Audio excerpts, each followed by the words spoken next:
E aí, já pensou em ganhar muito dinheiro com um canal de corte igual esse daqui que você está assistindo? No primeiro link da descrição temos um aulão para você que quer começar um canal de cortes e faturar muito aqui na internet. Também teremos planilhas que irão te ajudar na hora de organizar a produção do seu canal. Tá esperando o quê? Vou fazer um comentário aqui sobre a direção para a qual eu vejo o futuro rumar com essa parte cripto.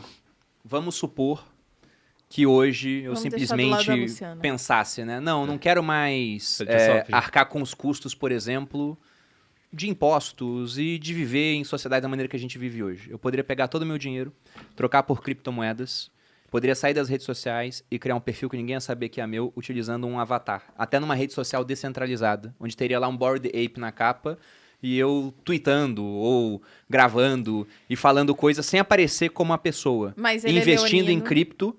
Isso é impossível para mim. Ele é leonino, ele não consigo nunca ficar faria longe isso. das câmeras. Mas eu poderia viver de uma maneira anônima, me relacionando apenas pela internet e consumindo sem utilizar uma moeda estatal, apenas com criptomoedas. Dá pra gente fazer isso. Hoje não é tão fácil viver em Bitcoin, a não ser que você vive em El Salvador. Porque lá a economia agora já está funcionando em Bitcoin, porque é uma das moedas oficiais do país. Mas eu digo até que eu não sou um entusiasta de Bitcoin. É que eu sou muito pessimista com a trajetória das moedas fiduciárias.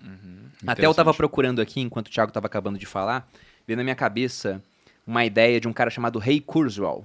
O Ray Kurzweil, ele fala sobre o futuro. Eu estou lendo um livro dele, que foi o Monkey, do perfil Monkey Stocks, que me emprestou, chamado A Era das Máquinas Espirituais. O cara fala que o próximo estágio da evolução não é biológica. Vai ser um estágio movido a silício, digamos assim, né? Então a gente vai ter máquinas cada vez mais inteligentes e eventualmente essas máquinas inclusive conseguirão ficar conscientes, segundo as previsões do Kurzweil. Mas tem um ponto que ele fala sobre tecnologia. Como toda tecnologia nasce, parece que vai durar para sempre e não dura. Ele fala que existem 7 estágios. O primeiro deles é o estágio do camarada que é um precursor. É o cara que pensa na tecnologia muito antes dela poder existir. Como já citamos o Da Vinci aqui, a Mona Lisa, o Da Vinci tinha protótipos de helicópteros, pô. Só que, cara, aquilo era século XV, né? 15, 16, se eu não me engano. Como é que ele ia fazer um helicóptero naquela época? Não tinha como. Ele foi o precursor da ideia. Aí depois você tem um cara que é um inventor, que é o cara que cria de fato aquilo. Só que o cara que é um inventor, raramente ele é um bom distribuidor, um cara que vai popularizar a ideia. Então depois você tem o cara, por exemplo, que criou o carro, o inventor, mas você tem o desenvolvedor, que é o Henry Ford, que é o cara que tornou o carro popular e acessível para as massas através da linha de montagem. Aí depois disso, a tecnologia chega num estágio de maturidade, onde parece que ela vai existir para sempre. Vocês conseguem imaginar um futuro sem carros? É meio difícil, né? Você pensa no futuro, você pensa em carro ou em carro voador, como os Jetsons pensavam lá atrás, mas continua existindo carro. Eu acho que... Depende se conseguirem embolar o teletransporte, né? Pode ser que Pode ser. obsoleto. Pode ser que essa seja a tecnologia que vai disruptar o carro.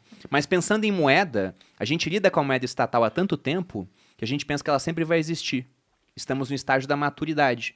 Só que aí você começa a ter novos pretendentes para ameaçar essa tecnologia. E os primeiros, eles falham. A gente teve várias tentativas de moeda digital no passado que falharam por um motivo. Elas dependiam de uma empresa. Aí o governo americano batia na porta da empresa e fala, para de fazer esse negócio aí, tá doido? Né? Ou o governo de outros países. O Bitcoin, ele não tem ninguém por trás. O criador dele, ninguém sabe quem é um pseudônimo, não sabe se tá vivo, se tá morto. Se souberem quem é, não faz a mínima diferença. Não tem como um governo enviar uma carta para o criador do Bitcoin falando para o Bitcoin agora, igual fizeram com o Facebook. Então, por conta disso, ele vai conseguir disruptar a moeda, na minha opinião. E aí nós chegamos, né, na moeda virando um artigo de colecionador, uma antiguidade, até chegar à obsolescência, que é o que eu compro hoje, as moedas romanas. Eu não compro aquilo que alguém vai trocar a moeda romana, negociar. Compro como um artigo de colecionador.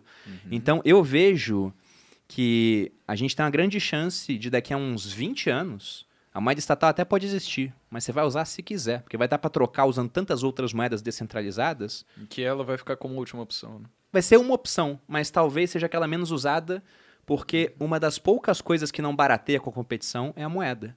Quanto mais competição, os produtos ficam mais baratos, né? Só que você não quer uma moeda mais barata, você quer uma moeda que tenha o seu poder de compra mantido. Então, eu vejo as pessoas caminhando para isso. Deixa eu só falar sobre o NFT aqui que eu zoei, da imagem, mas é porque, para quem assistiu os outros episódios de NFT, eu sempre tava falando, a gente tava nessa discussão, se a imagem tinha importância e blá, blá, blá, e aí a gente tava falando dos macacos, que eram bonitinhos, tinha o outro lá que é o CryptoPunk. Os primeiros, que são horríveis, as que o Bruno comprou, inclusive tem uma que o Bruno comprou, que é um pinto com bunda. Então, é sobre isso, entendeu? Falando Por isso assim, que eu tava parece zoando. que não foi uma boa compra. Falando assim, Mas- parece que não Mas tem arte todo envolvida. como é que fala? Um fundamento por trás. Tem pesquisadores de arte pagos por mim para chegar às conclusões que eu queria, atestaram que aquilo é arte de fato, é verdadeiro. Tá? E por isso que eu Só que só estava os zoando. inteligentes pensam isso, né? Tem pessoas que têm outras É por isso que eu opiniões. tava zoando, mas nada contra, viu, gente? Inclusive, eu já tô até simpatizando com o negócio aqui. Pra quem tá assistindo só no áudio, é bonitinho. Tá se retratando com o YouTube, né, Bruno? Aham, YouTube. Não derrube nosso canal. A gente tem uma meta agressiva esse ano. Inclusive, se inscrevam aqui no nosso canal, pelo amor de Deus, daquelas que já apela. Porque vocês são tudo safado, ficam ouvindo a Sei gente. como as coisas são, né? E não... 5 minutos atrás, quase que derrubou o nosso canal no YouTube. Agora, nossa, mas incrível o YouTube, ajuda O nós. YouTube é Como o maravilhoso. YouTube Vai. é Se visionário, inscreva. minha rede preferida. É Mas quase. agora pensando no assunto que vai dominar boa parte da pauta desse ano. Porque eleição é mais ou menos assim, todo mundo ignora, aí chega em maio, todo mundo só fala disso. O que vocês esperam para esse ano eleitoral? Não só pensando em mercado, vocês têm um chute de quem vocês acham que vai chegar no final, na corrida do segundo turno, por exemplo? Bruno, pouco polêmico, do nada. Eu acho que essa daí é uma Previsibilidade. pergunta que eu adoraria ouvir sua resposta, Perini. A minha resposta? É, adoraria ouvir sua reflexão sobre isso, cara. Você quer falar antes, Breno? Fica à vontade. Olha só que legal, né? Touché, né? Deram um golpe aqui. Cara, sabe essa visão que as pessoas têm de que não, temos que encontrar um meio termo, é muito polarizado. Polarização veio para ficar. Antes havia uma coisa que ela combatia a polarização na sociedade, que era a televisão. Era um único meio utilizado para educar as massas. Então era muito mais fácil você dar uma visão unânime para as pessoas, né? Ou pelo menos chegar numa média onde as pessoas concordavam. Só que hoje eu não vejo mais TV, a Malu não vê mais TV. Você vê televisão aberta? Não, não vejo, cara. Você vê, Breno? Vocês aí comentem no chat, vocês veem televisão aberta? É a maioria das pessoas que vê TV aberta. As pessoas hoje estão vendo canais no YouTube, estão assistindo perfis no Instagram. É porque Cada depois um que com o uma Faustão opinião saiu da diferente. Globo, ficou difícil também. Pois é. Cada um com uma opinião diferente. E aí você tem até as pessoas com as opiniões mais excêntricas conseguindo encontrar outras pessoas com opiniões igualmente excêntricas. E vão se formando bolhas na sociedade. É. E o pessoal culpa os algoritmos de rede social para isso. Mas não é um algoritmo, esse é o comportamento humano. Sim. É que antes, sem tecnologia, você estava circunscrito à sua aldeia, né? Ah, você pensa uma coisa, o restante do pessoal que convive com você pensa outra. Paciência. Hoje, se todo mundo pensa outra coisa, você pode não querer se relacionar com eles e pegar o WhatsApp e entrar num grupo que pensa igual você. Sendo que o WhatsApp não tem um algoritmo. Mas se me jogarem num grupo onde as pessoas têm opiniões radicalmente diferentes das minhas e, sobretudo, elas não têm tolerância para ouvir o que eu vou falar, eu vou sair daquele grupo. Então a gente está numa sociedade caminhando para bolhas. E nessa sociedade fica cada vez mais difícil chegar num meio termo democrático. Então o que eu Faz vejo sentido. é polarização pra cacete. Eu não sei quem vai ganhar a eleição, mas eu desconfio, tá? Eu desconfio que vai ser a esquerda. E eu digo isso pelo seguinte, observe o que aconteceu nos Estados Unidos, no Chile, na Argentina antes do Chile, na Bolívia. Então o que acontece nos países à nossa volta é um reflexo do que deve acontecer no nosso país. Vale dizer que não é o que ele gostaria que acontecesse. Pois é, Porque não- senão vão dizer, Na verdade, eu não tô nem aí pra quem vai ganhar, sendo bem sincero, tá? Porque, na minha opinião, o Brasil é isso. Não interessa quem vai ganhar, vai tá manter sempre o Brasil. na merda um pouquinho. É, o Brasil é assim, a gente tá caminhando muito pra baixo. Aí o pessoal fala, vai dar merda. Aí a gente começa a caminhar pra cima. Aí quando caminha pra cima melhorou, pô, vamos aproveitar agora que melhorou. Então, até o Paulo Guedes falou isso, o Brasil vive num cercadinho, bateu na banda de baixo só, bateu na banda de cima, volta. Nós somos um país que tende à média, na minha opinião. Até por isso que eu gosto de ter dinheiro fora do país.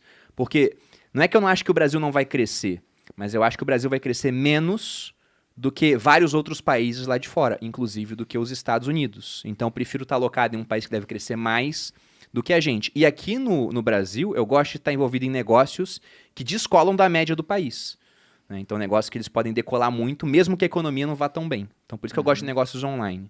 Mas, pensando especificamente em eleição, segundo turno, embora a gente não tenha nem confirmação dos candidatos, vai ser ou Lula, ou alguém apoiado pelo Lula, e o Bolsonaro, alguém apoiado pelo Bolsonaro. Ah, tem um meio termo aqui, tem um Moro, por exemplo. Tudo bem, só que o Lula já tem o voto da esquerda, o Bolsonaro tem o voto da direita.